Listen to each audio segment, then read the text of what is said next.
Hey there, everybody. We have just finished recording a presentation. We've done a little podcasting recording, and we thought that we'd jump on here today and share with you one of the, I don't know if you want to call it a key concept, one of the things that we've been talking about an awful lot the past couple of weeks. Um, and it's also come up on the podcast that we've offered a few Latin words, and this one is a Latin word. So, Tim, what is this thing that we've been talking about an awful lot, and why are we talking about it here on Facebook? Well, you're talking about Missio Dei, which is God's mission, which is what we're about. Uh, it.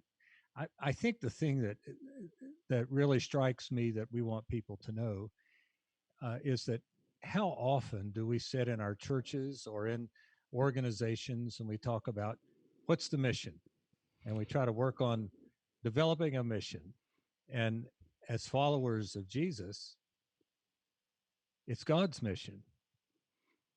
It's Missio Dei. And so we don't need to do a whole lot of talking about, well, we've got to discover our mission. It's already been given to us. That's what you're talking about, isn't it?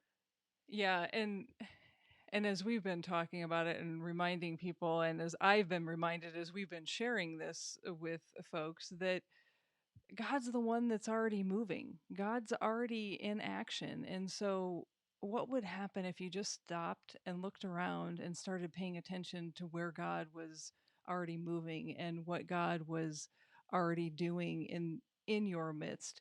And so, this idea, and whether you call it the mission of God or the Missio Dei, it's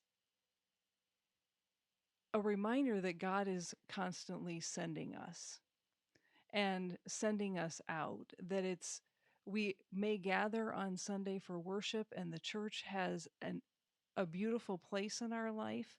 But at the end of that, we are sent out, and we are constantly being sent out each and every day to carry the love of God that we know in Jesus into our communities. So the way I've always thought of it is God's in the first place. So God's always the acting one, and we're always responding. So we've got this great God who loves us and has shown us in so many ways that love, and being a sent people, then what we're doing is sharing that love with the people around us. And that's what you're referring to. So it's not my mission, it's not your mission, it's not even the church's mission, it's God's mission. And how do we respond to this God who loves us and sends us out into the world is the question. So, is it also fair to say, Tim, that when we're talking about mission, we're not talking about going somewhere and doing something for people? We're talking about purpose.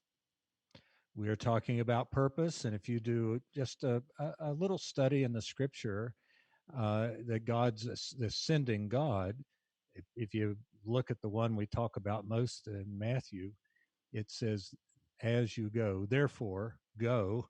It means as you go. So it's wherever you are, it's whatever context you're in. You're not going someplace else to do something.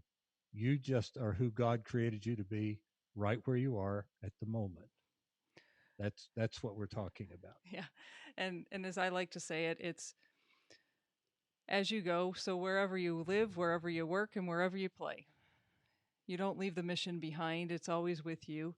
Because you're always going somewhere, and it's not something that is meant to keep you busy. It's not something that is meant to occupy space on your calendar. It's about being present to the movement of God in your everyday ordinary life. And so, what might it look like? What might our communities look like if we started paying attention to following Jesus every day? So I may go one step farther and say it's who we are. So it's not something you add to your schedule. You don't have to find vacation time to go do something. You're living this every day, wherever you are, with family, with colleagues.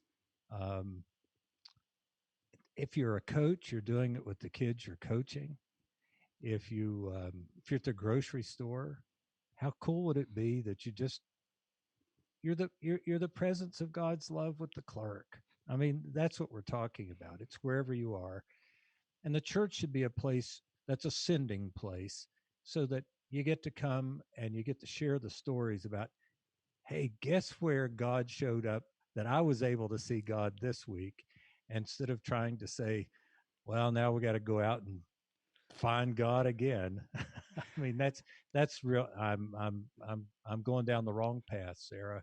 It's that this is who we are and we I'll live it. rein you back in. Okay. So let me just leave you with this quote, and we'll let you get on with the rest of your day, and we'll get on with the rest of our day.